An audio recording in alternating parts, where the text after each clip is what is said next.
Hey all, welcome back to nursing elite. Learn with nursing elite की third video में आप सबका स्वागत है। आज हम पढ़ेंगे सिस्टिक फाइब्रोसिस के बारे में। सबसे पहले देखते हैं डेफिनेशन। तो it is an inherited autosomal recessive multi system disorder characterised by dysfunction of exocrine gland. तो जैसे कि सिकल सेल अनीमिया हमने पढ़ा था, वो ऑटोसोमल रिसेसिव डिसऑर्डर था। सेम ये भी ऑटोसोमल रिसेसिव डिसऑर्डर है कि अगर दोनों पेरेंट्स अफेक्टेड हैं तभी बच्चे में ये डिजीज़ कंडीशन होगी।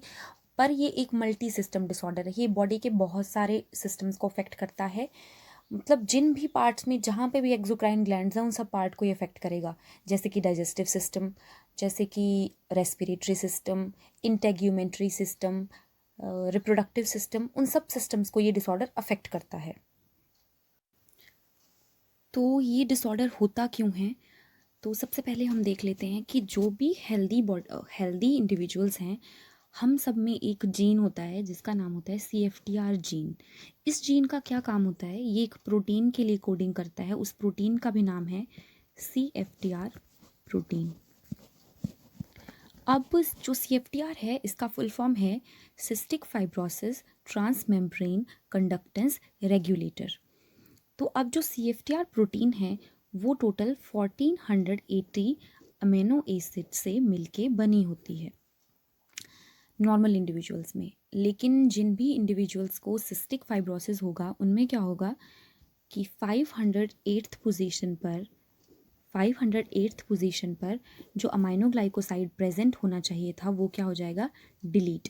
और कौन सा अमाइनोग्लाइकोसाइड होता है? वो होता है फिनाइल एलानिन।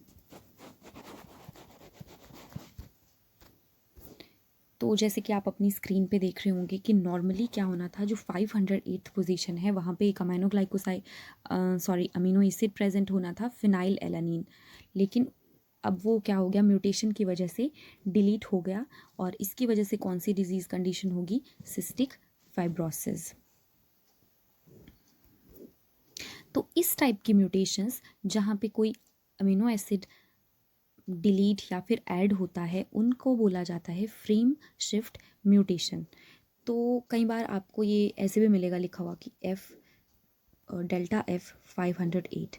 तो इसका मतलब है कि जो 508th पोजीशन है वहाँ पे म्यूटेशन हुई है। और कौन सी म्यूटेशन हुई है? Frame shift. यहाँ पे जो डेल्टा है वो म्यूटेशन के लिए यूज़ किया जाता है, म्यूटेशन के लिए हम डेल्टा यूज़ करते हैं।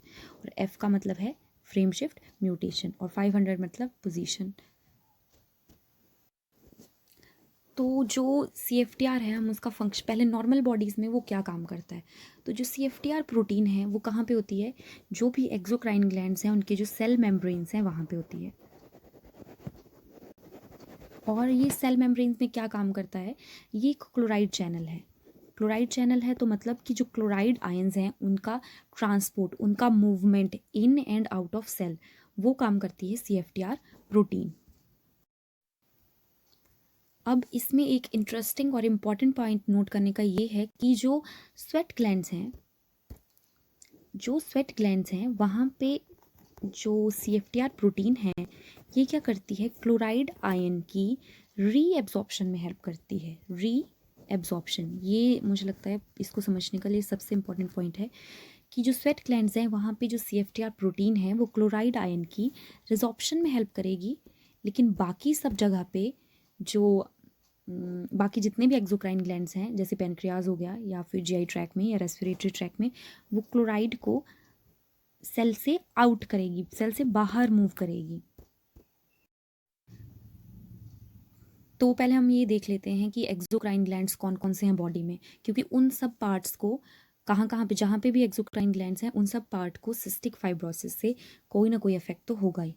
तो सबसे पहले है स्वेट ग्लैंड और lungs, GI track, pancreas, reproductive system. जहाँ पे भी म्यूकस प्रोड्यूस होता है बॉडी में, जहाँ पे भी म्यूकस प्रोड्यूस होता है उन सब पार्ट्स को सिस्टिक फाइब्रोसिस से अफेक्ट होगा। अब सबसे पहले हम डिस्कस करते हैं स्वेट ग्लैंड्स को। तो मेरे पास कोई इमेज नहीं थी, so I won't be able to draw that much better, पर फिर भी आई विल ट्राई। तो जैसे कि अगर मान लीजिए ये सेल्स हैं, स्वेट प्रोड्यूसिंग सेल्स हैं, तो मान लीजिए इनके पास एक डक्ट है, डक्ट के थ्रू जो स्वेट है वो स्किन सरफेस पे आ जाएगा। तो स्वेट कैसे प्रोड्यूस होगा, पहले मान लीजिए सेल से सोडियम बाहर आएगा और क्लोराइड बाहर आएगा। अब सोडियम और क्लोराइड जब बाहर आ गए तो अंदर सॉल्यूट की कंसंट्रेशन, सेल्स के अंदर होगी सॉल्यूट की कंसंट्रेशन कम और बाहर होगी ज़्यादा।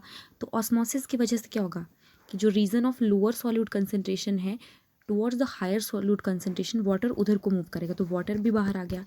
अब मैंने पीछे आपको बोला था कि जो CFTR प्रोटीन है वो स्वेट ग्लैंड्स में रीएब्जॉर्प्शन का काम करता है।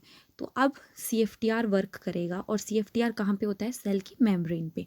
तो CFTR क्या करेगा, रीएब्जॉर्प्शन करेगा क्लोराइड की, पहले क्लोराइड की रीएब्जॉर्प्शन होगी, सोडियम की भी रीएब्जॉर्प्शन होगी, और अब क्लोराइड और सोडियम की रीएब्जॉर्प्शन हुई तो वाटर की भी रीएब्जॉर्प्शन होगी। और अब जो स्वेट बाहर के निकल के आएगा वो कैसा होगा, हाइपोटोनिक होगा। नॉर्मल इंडिविजुअल्स में स्वेट क्या होगा, हाइपोटोनिक होगा। लेकिन जिन भी लोगों को सिस्टिक फाइब्रोसिस है तो उनमें जो CFTR प्रोटीन है वो नॉर्मल फंक्शन नहीं करेगी, तो वो क्लोराइड की रीअब्जॉर्प्शन नहीं करेगी, सोडियम की भी रीअब्जॉर्प्शन नहीं होगी, वाटर की भी रीअब्जॉर्प्शन नहीं होगी। तो उस वजह से क्या होगा, जो सिस्टिक फाइब्रोसिस वाले पेशेंट में स्वेट प्रोड्यूस होगा वो कैसा स्वेट होगा, हाइपरटोनिक। कौन सा होगा, हाइपरटोनिक। उसमें सोडियम, क्लोराइड और वाटर की कॉन्सेंट्रेशन, वाटर का जो अमाउंट है वो ज़्यादा होगा। इसीलिए जिन भी बेबीज़ को, एक बहुत ही इंटरेस्टिंग फैक्ट है कि जिन भी बेबीज़ को सिस्टिक फाइब्रोसिस होता है तो उनकी मदर्स की ये कंप्लेंट होती है कि when I kiss my baby he like taste salty. तो इसमें सॉल्टी बेबी का जो एक प्रॉब्लम होता है कि बेबी जो है जब भी मदर उसको किस करेगी तो वो सॉल्टी उसको टेस्ट फील होगा। अब हम देखते हैं कि रेस्पिरेटरी सिस्टम में इसका क्या इफेक्ट है। तो मैंने आपको पहले भी बोला था कि जो स्वेट ग्लैंड्स हैं वहाँ पे CFTR का क्या काम है, वो क्लोराइड आयंस को रीएब्जॉर्ब करेगा। लेकिन बाकी जितने भी सिस्टम है, बाकी जो भी एक्सोक्राइन ग्लैंड्स हैं जहाँ पे भी, वहाँ पे वो क्लोराइड आयन को सेल से आउटसाइड मूव करेगा। तो अब रेस्पिरेटरी सिस्टम में नॉर्मली क्या होना था कि जो हमारे जो भी सेल्स हैं बाहर ही, मान लीजिए यहाँ पे म्यूकस होगा तो सेल से क्लोराइड आयन बाहर मूव होना था CFTR की वजह से, और अब ऑस्मोसिस की वजह से सेम वाटर भी बाहर मूव होना था। इससे क्या होगा कि जो म्यूकस होना चाहिए था वो वाटर की वजह से कैसा हो जाना था, बिल्कुल मतलब लिक्विड उसकी जो कंसिस्टेंसी है। लेकिन अब इसको सिस्टिक फाइब्रोसिस हो गई है। सिस्टिक फाइब्रोसिस की वजह से क्या होगा, क्लोराइड बाहर नहीं मूव होगा, क्लोराइड बाहर नहीं मूव हुआ, वाटर भी नहीं होगा, और वाटर भी नहीं मूव हुआ तो म्यूकस कैसा होगा, बहुत ज़्यादा स्टिकी, बहुत ज़्यादा हार्ड, और वो एक्सपेक्टोरेट ही नहीं कर पाएगा, जिसकी वजह से जो मतलब ब्लॉकेज वहाँ पे क्रिएट हो जाएगी रेस्पिरेटरी सिस्टम में, जिस वजह से पेशेंट को डिज्निया और हाइपोक्सीमिया या फिर रेस्पिरेटरी सिम्टम्स जो हैं वो अपीयर होना स्टार्ट होंगे। अब नेक्स्ट हम देखते हैं पेनक्रियाज पे क्या इफेक्ट है इसका। तो पेनक्रियाज में क्या होगा, जो पेनक्रियाटिक डक्ट है वो म्यूकस से ब्लॉक हो जाएगा। जो पेनक्रियाटिक डक्ट है वो म्यूकस से क्या हो जाएगा, पूरा ब्लॉक हो जाएगा। तो जो भी पेनक्रियाटिक एंजाइम्स, जो पेनक्रियाटिक एंजाइम्स प्रोड्यूस कर रहा था वो पेनक्रियाज में ही रह जाएंगे। बहुत ज़्यादा अमाउंट में पेनक्रियाटिक एंजाइम प्रोड्यूस तो वो करेगा लेकिन वो डाइजेस्टिव ट्रैक्ट तक नहीं पहुंच पाएंगे क्योंकि पेनक्रियाटिक डक्ट क्या हो गया है, ब्लॉक हो गया है। तो अब पेनक्रियाटिक एंजाइम्स जब वहाँ पे बहुत ज़्यादा अमाउंट में हो जाएंगे तो इससे पेनक्रियाज की इन्फ्लामेशन हो जाएगी, जिसको पेनक्रियाटाइटिस हम बोलते हैं, वो हो जाएगा। पेनक्रियाटाइटिस जब हो जाएगा तो इन्फ्लेम हो गया पेनक्रियाज। अब वो जो एंजाइम्स थे और जो हार्मोन था इंसुलिन जो वो प्रोड्यूस करता है उसको भी प्रोड्यूस करना बंद कर देगा। इंसुलिन को प्रोड्यूस करना बंद कर देगा, उसकी वजह से क्या होगा, कार्बोहाइड्रेट्स का मेटाबॉलिज्म नहीं होगा, तो डायबिटीज़ पेशेंट को होने के चांसेस हैं। और ये डायबिटीज़ को बोला जाता है CF रिलेटेड डायबिटीज़, यानी कि सिस्टिक फाइब्रोसिस रिलेटेड डायबिटीज़। और क्या होगा, अब जो पेनक्रियाज है वो इन्फ्लेम हो गया है, तो जो पेनक्रियाटिक एंजाइम्स जो पहले नॉर्मली प्रोड्यूस हो रहे थे अब वो भी प्रोड्यूस नहीं होंगे, और उस कंडीशन को बोला जाएगा पेनक्रियाटिक इनसफिशिएंसी। तो ये भी उसमें हो जाएगा, डायबिटीज़ हो जाएगा और पेनक्रियाटिक इनसफिशिएंसी हो जाएगा। अब देखते हैं कि रिप्रोडक्टिव सिस्टम में क्या होगा। तो फीमेल्स के केस में क्या होगा कि जो म्यूकस है वो इतना ज़्यादा थिक होगा, जो सर्वाइकल स्क्रीशंस हैं वो इतनी ज़्यादा थिक होंगी कि वो ब्लॉक कर देंगी पैसेज को, जिसकी वजह से स्पर्म एंट्री नहीं हो पाएगी, तो फर्टिलिटी रिलेटेड प्रॉब्लम्स जो हैं वो देखने को मिल सकती हैं, फर्टिलिटी रिलेटेड प्रॉब्लम्स। और अगर मेल्स हैं उनमें क्या होगा, मेल्स में क्या होगा कि जो वास्ट डिफरेंस है वो ब्लॉक हो जाएगा म्यूकस की वजह से, थिक म्यूकस की वजह से। तो स्टेराइल मेल्स, ये प्रॉब्लम हो सकती है उनमें, सिस्टिक फाइब्रोसिस। अब जीआई सिस्टम को कैसे अफेक्ट करेगा ये? जीआई सिस्टम में क्या होगा कि जो पैनक्रियाटिक डक्ट था वो ब्लॉक हो गया था, तो पैनक्रियाटिक एंजाइम्स नहीं पहुंच रहे थे, जिसकी वजह से क्या होगा, जिसकी वजह से डाइजेशन प्रॉपर नहीं होगी। डाइजेशन प्रॉपर नहीं हुई तो माल न्यूट्रिशन होगा। और एक और चीज़, माल न्यूट्रिशन तो होगा ही, साथ में जो पैनक्रियाटिक एंजाइम्स हैं वो फैट्स की डाइजेशन में हेल्प करते हैं। तो अब फैट्स की डाइजेशन अगर नहीं हुई तो फैट्स जो होंगे वो डाइजेस्ट नहीं होंगे, तो क्या होगा, स्टीटोरिया, यानी कि जो फैट्स हैं वो स्टूल में पास हो जाएंगे, फैटी स्टूल्स पास होंगे। तो अब हम साइन एंड सिम्टम डिस्कस करते हैं। तो सॉल्टी बेबी, सॉल्टी बेबी क्यों होगा, क्योंकि स्वेट की कॉन्सेंट्रेशन बहुत ज़्यादा हाई है। क्रोनिक हाइपोक्सीमिया, ये क्यों होगा, क्योंकि रेस्पिरेटरी सिस्टम में म्यूकस से ब्लॉक हो गया है। Dyspnea same reason, wheezing sound same reason, cough भी सेम रीज़न। एब्डोमिनल पेन क्यों होगी, क्योंकि डाइजेशन प्रॉपर नहीं हो पा रही है और डाइजेस्ट नहीं कर पा रहा है, और साथ में जो ट्यूब्स हैं वो ब्लॉक है म्यूकस से, तो abdominal pain. Nausea, vomiting, digestion same reason.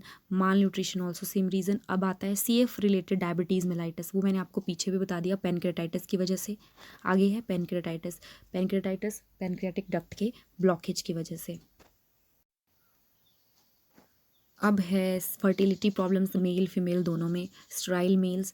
Dehydration, dehydration same reason था कि स्वेट बहुत ज़्यादा प्रोड्यूस होगा, और इस कंडीशन को जो है एक और स्पेशल नाम दिया जाता है जब एक्सेसिव स्वेट प्रोड्यूस होता है। वैसे तो हम पर्स्पिरेशन भी बोलते हैं, लेकिन स्पेशल इसको हाइपरहिड्रोसिस, हाइपरहिड्रोसिस भी कहा जाता है। तो इसमें जो हम डायग्नोस्टिक टेस्ट करते हैं वो करते हैं क्लोराइड स्वेट टेस्ट। इसमें होता क्या है, हम एक ड्रग यूज़ करते हैं स्वेट को की प्रोडक्शन के लिए, पिलोकार्पिन। और पिलोकार्पिन ड्रग जो है वो एक कॉलिनर्जिक ड्रग है। पिलोकार्पिन ड्रग इसमें यूज़ की जाती है। कई बार कंपटीशन में ये भी क्वेश्चन आते हैं कि कौन सी ड्रग यूज़ होती है। पिलोकार्पिन ड्रग यूज़ करते हैं, उसकी वजह से क्या होता है, जो स्वेट है वो प्रोड्यूस होता है। नॉर्मल आदमी के स्वेट में क्या होना चाहिए, जो क्लोराइड की कॉन्सेंट्रेशन है वो 40 मिली इक्वलेंट या इससे कम होनी चाहिए क्लोराइड की कॉन्सेंट्रेशन। लेकिन जिनको सिस्टिक फाइब्रोसिस होगा उनमें 60 मिली इक्वलेंट या फिर उससे ज़्यादा होगी। तो ये एक सजेस्टिव है कि हाँ अब इसको सिस्टिक फाइब्रोसिस है। और स्वेट कितना लेते हैं, 50 ग्राम जो स्वेट है वो सफिशिएंट है इस टेस्ट को करने के लिए। अब है कि नर्सिंग रिस्पॉन्सिबिलिटी क्या है। तो क्योंकि रेस्पिरेटरी सिस्टम को अफेक्ट कर रहा है इसलिए chest physiotherapy, deep breathing exercises बता सकते हैं। और इस कंडीशन में पैनक्रियाटिक इनसफिशिएंसी होती है, इसलिए पैनक्रियाटिक एंजाइम्स पेशेंट को दिए जाते हैं। तो जो पैनक्रियाटिक एंजाइम्स हैं वो कभी भी निल पर ओरल नहीं देने हैं, वो हमेशा मील्स के हाफ एन आवर के बाद दिए जाते हैं, या मील के साथ भी दिए जाते हैं। पर कभी भी NPO पेशेंट को वो नहीं देने हैं, और साथ में उनको कभी भी क्रश करके नहीं देना है। बस यही नर्सिंग रिस्पॉन्सिबिलिटीज़ हैं, बाकी जो डॉक्टर ऑर्डर हैं वो नर्स फॉलो करेगी। अब हैं इसके पोटेंशियल MCQs। कंपटीशन में क्या पूछा जाएगा, तो sweat test is done in which disease, ऐसे क्वेश्चन आ सकता है। या chloride sweat test is done in which disease, या फिर which drug is used in sweat test, या सॉल्टी बेबी करके, या फिर नर्सिंग इंटरवेंशन से कोई क्वेश्चन आ सकता है। तो ये थी मेरी आज की वीडियो। अगर आपको वीडियो अच्छी लगी हो तो चैनल को लाइक, शेयर और सब्सक्राइब करें। Thank you so much.